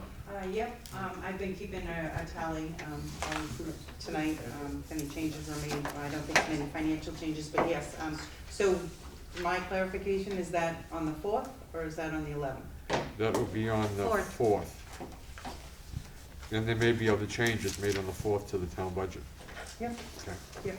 Until you guys deliver it back, you know. Okay. So, Mr. Chairman, is the 4th the evening that I should have department heads here to justify their budgets for any requests or Yep, cuts for increases? yep, or you can handle this, the town manager. No, I'll invite them. Is there gonna be a date when we're gonna have the selectmen, the department heads do their presentation to the budget committee with their slides? So, For the warrant articles, Linda? Yeah, Yeah, okay. which you usually get, right? This is it until the public hearing. on the 13th, and that's when we normally do it, isn't it, at the public hearing? Well, we've always, as I mentioned, historically, as I remember, we've always had the presentation before the Yeah. public Okay. hearing, Yeah, that's what I thought too. but that's okay. No, I mean, so is the 11th still on? The 11th is still on. I have changed the meeting schedule today to reflect warrant article review on the 11th in case it was necessary. It has been posted on the website. The decision just hasn't been formally made by the chair whether or not we're gonna move forward with that. We're waiting to We're see gonna what wait to, happens. yeah, see what happens the with Board of the Board of Selectmen Selectmen, how they vote on the warrant articles. Okay. Because they most likely will not vote on one of the articles until the 12th, So we have to have, the 13th, that's when the public hearing is. which it would just be the bond, that one article. Yeah, but the Board of Selectmen holds a public hearing on the bond and warrant articles, all you have to do is Vote on it. vote on it. Right, But it's their public hearing. at our public hearing, They No, don't- the bond is but they're having the public hearing on the the 13th. Right, but not on the warrant article. Yes. Yeah, that's on On the everything. warrant articles and the operating budget. Yeah, 13th. They make their final decision of voting. at the end of that public hearing. So then they should bring the presentation in if you're gonna, on that day. For the public hearing, I would, yeah, for the people. Yeah. Jim, if you're gonna do some rewrite of the articles, will you send those to us by email separately or an updated full? So I will most likely, I'll most likely send you a completely updated PDF form. It won't be in PowerPoint, it'll be a PDF, like 10 pages worth of warrant articles Okay. for you to go through. And I will as well print Oh, off before this that. Okay, spreadsheet yeah. in the larger Yeah. paper for you. And one extra decimal. Hmm? And one extra decimal. And one extra decimal. So yeah, we'll Okay, get, that sounds good, we'll hopefully get most of this wrapped up by the end of the week. yeah, okay. So the one extra decimal is only on the spreadsheet. That's what I. Yeah, right, yes, okay. yeah. Yeah. Because he just said he would update this and send it out to you, so I'll pull that out once I, Okay. Do you wanna tell them that? What's that? Oh, yeah, just one thing on the 13th, which is the public hearing, we're probably gonna start earlier than 7, as far as the budget committee is concerned, to go over some stuff.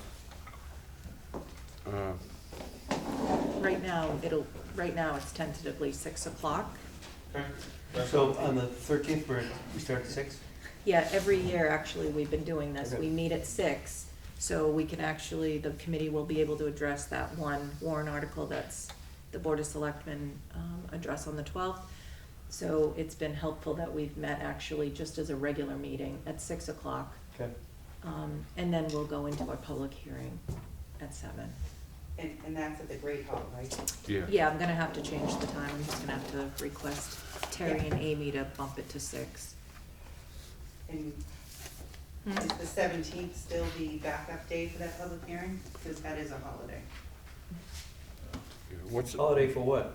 Oh, you're right, it's Martin Luther King Day. Yeah. Well, what's the deadline date for to have everything to be done? The 18th? The 18th, the planning board meets at the Great Hall on the 18th. So we either have it regardless of weather, You know, well, that's, which is not what you want to do. like to do.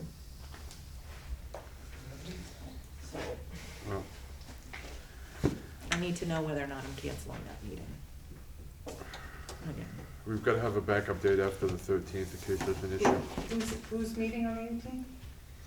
planning board meets the 1st and 3rd Tuesday of every month at the Great Hall. Yes,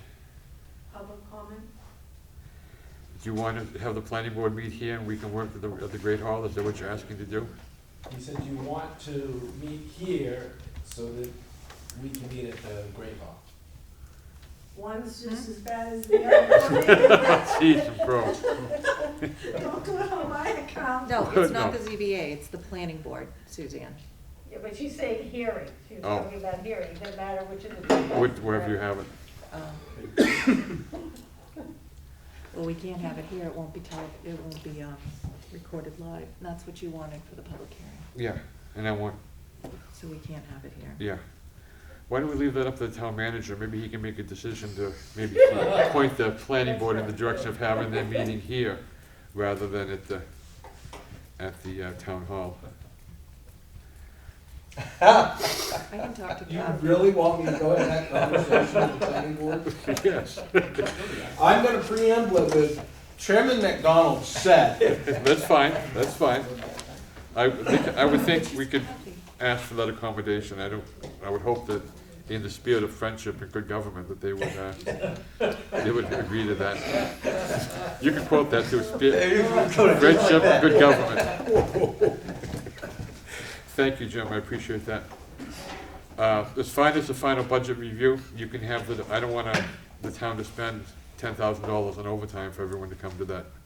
You know, I think we've got a good idea, I think, but I think there's gonna be maybe some changes, I'm not sure.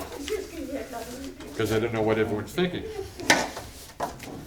Okay, do we have anything else? So I guess right now, the next meeting we're gonna have is on January 4th. And that'll be the final budget review and some consideration of some minutes. Hopefully we'll have a better turnout, things will get better for everyone. And then the tentative date for the public hearing is January 13th at 6 p.m. for the budget committee and 7 p.m. for the public, tentatively at the Great Hall. No, it is at the Great Hall. It is at the Great Hall, okay, so the problem we have is the 17th. Okay. 17th and 18th. 18th, okay. Do I need to email you, Leanne? I will not be here For when? 13th. The public meeting, I won't be Okay. here. For neither meeting, right? I'll be here on the 4th, but from there on, I'm gone. I gotta go south to my sister, 101 years old. Oh, congratulations, that's great. Okay. Just one thing, if anyone doesn't feel up to par or whatever, as I mentioned in the email, if you can just, coming up to these meetings, if you can just email Leanne so we can make sure that we have a quorum, that would be great. I'll email you confirmation, Leanne. Okay, Okay. thank you, Bob. Sure. All set, Jim? I'm gonna say. John, Yes, sir. I think you might have a public input request from Suzanne. Did you request to say something? Did you wanna say something tonight? Are you public input? I did, I'd like to, can you hear me? Yes, I can. I'd like to float this idea on the Public Works truck and employee. Okay, All right, at the deliberative session, I could make a motion to divide the question. Probably wouldn't fail, but it's legal to do that. So I'm gonna float the idea, and we've done this before, to divide this question into two parts. One is for the truck, one is for the employee. The truck would pass contingent on hiring the employee. And we've done that type of question before, one contingent upon the other.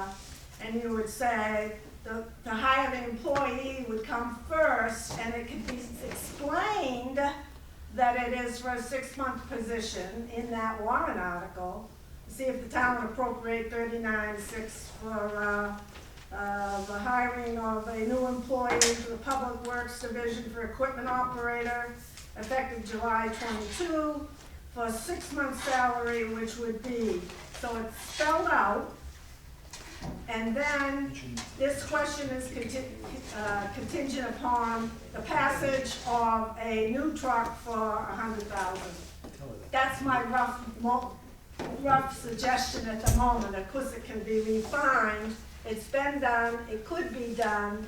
It would resolve the issue. Do you want a truck and an employee? or not? That's a good idea. We've done that before, you're right. Can I just ask, you're able to do that at the public hearing? Because I thought all the warrant articles that went forward, No, deliberative Just session. remember, at the deliberative session, we can nuke a question, we can change a question, and we don't give a damn about DRA at the deliberative session. You have to deal with it afterwards. exactly, and when they tell me you don't get either warrant article, whether it passes or And fails. I have yet to see them fail a warrant article that passes at the vote when the wording wasn't to their satisfaction. Now, the bond is a different thing. Well, I don't believe you can create one on the floor. I'm That's not all. creating one, I'm When you split it, suggesting you're here creating. tonight that Well, the everyone question is whether- consider dividing this question. That would be up to the I selectmen to think, do. I think I can take it back to the Board of Selectmen and ask them if that's what the board, I'm not- would make more sense to the Budget Committee if you wanted to split it and do one contingent on the I've other. got I a think. question too, because I'm not in favor of hiring another person and the plow truck. And I suggested that we look at hiring a private contractor. Can you have a private contractor and expand as well? You don't have to So necessarily have, If I didn't preamble this, I apologize. We have reached out to 2 contractors. One has responded back and said, I'll get you a quote. The other won't do it. So we have reached out Okay. and we are waiting on those numbers. They're just all so busy. But they also, your roads don't become their first priority, you know, you're not on their, you know. You're getting off subject. The thing of it is, you're gonna buy a new truck, not for someone to use it 6 months or a part-timer. If you buy a new truck, you're gonna add a man to the payroll, full-time, full truck usage. But do the people wanna buy a truck? Sure, they buy a truck, but do they wanna buy a man that they're gonna be paying a pension to 20 years from now? I'm not I wasn't against you splitting it, I just think on the No, floor. no, no, no, no, I'm The just. floor might be an issue, I think you're. At the floor, you can We should split have a the question, board. that's not creating a new question, it's splitting the question, dividing, it's called dividing the question. She's got a good. So it's up to the budget committee, if that's something you think you'd like to pursue. I think it's up to the time's Board of running Selectmen. out, It's the ask Board of selectmen. Selectmen's. Exactly. I Yeah. don't The think- board does that. No, Warrant. I'm saying this budget committee, if they would like to pursue that, they would have to ask the selectmen to do Right. something like that, or at least have that discussion. I said I will take it back to the board to have that discussion if that's what the Budget Committee would like to see us do, is divide the employee and the truck out. Is that what I'm hearing? It's up to them. No, I kinda like the summation we made, Okay. just add to the language of the warrant article a little bit. Yeah, the language of the warrant article needs to be Okay. adjusted. So that would, by us adjusting, the board adjusting the language would satisfy the Budget Committee. We don't. Yes, Make it- I'd be making- happy with making that. it, yes, making it abundantly clear that that $39,600 is a permanent position, ongoing forever. Yeah, and then we'll go into the operating budget the following year. And you write those things, full-time, Yes. permanent position, you know, Yes, with Yearly. reoccurring costs. Yes. Reoccurring Yes, costs we've in heard Yeah, in But budgets going again, this forward. now, I don't believe you, as No, a they committee, can can't. change the words, No. it's Oh, their no. No, warrant. I'm not I'm saying, asking for Yeah. clarity Yeah. from them, Exactly. that I will Well- take it back to, we will take it back to the Board of Selectmen Right, and see if we can That's it. clarify it, Yeah. if that's what the. I think it would be the good budget- too if you mentioned Suzanne's comments, because I feel pretty confident that at the deliberative session, if it's not changed to what you feel is correct, you're probably gonna make a motion I to can't change hear you, that. John. What was he saying? He's just saying you're gonna do that at the deliberative session. Oh, it can be done. I know, but I think you're leaning in the I prefer direction. not to have to do something like that. Right, if you Forward could, your you don't, suggestions by I email. understand, Okay. I will, we will talk about it. Okay, thank you. My plan at this point is I will draft it both ways and we will make a decision from that point. thank you, The Jim. problem with this is that 39.6, even though you state it's a full-time position, people aren't gonna multiply that by 2. They're not gonna think to do that, even though it says July. Right, They're not gonna think to multiply that 39 by 2. 80,000. So it would have to say an equivalent to 79, equal to 79, but that screws up, that goes into the DRA. They aren't gonna wanna see that 79 too, because they're saying, now what are you raising? Are you raising 39 or are you raising 79? Right. So you, But I'm the- in but agreement with you, you can't put those double figures in. Right. But there's ways of saying, you know. So she's- I plan on treating this the same way we would treat a multi-year collective bargaining agreement. The year 2022 is gonna cost this much for person and benefits, 2023 estimated this much, 2024 estimated this much.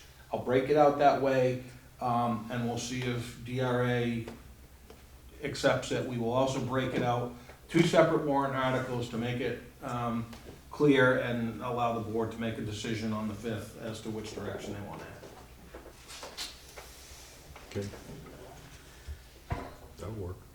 That might be the way to do it, Jim, by breaking it out, because there is a legal Sanborn decision, From Hudson. school district decision, that said you have to tell what each of those years are gonna cost, if it's a collective bargaining or if it's a contract, a multi-year contract. So there may be a way around that, that even though this is a collective bargaining or a multi-year contract, you could put the future year X. You're not voting on the future year. Yeah, and I it's think not a that's the contract. problem, but we can, Yeah. we'll play around with it. Yeah. Jim, I just got a quick question Thank you for you. for your time on If that. that warrant article passes, Which warrant article? the one for the additional position, And then that position can never go away unless it's done by another warrant article, correct? we got it. No, I think that, well, that position would always be identified within the collective bargaining agreement going forward. If it's not funded, then that's a different story. It still lies in the collective bargaining agreement as agreed upon position, but it's just not funded. Okay. You know, I've seen that done in the past. A number of collective bargaining agreements have positions that just simply aren't funded until they go in and update the charter. Okay, thank you. Any other questions? Okay, I guess everyone have a happy new year, and I'll entertain a motion to adjourn. So moved. And a second. Okay, all those in favor, please say Aye. aye. Aye. No Thank you, discussion. everyone.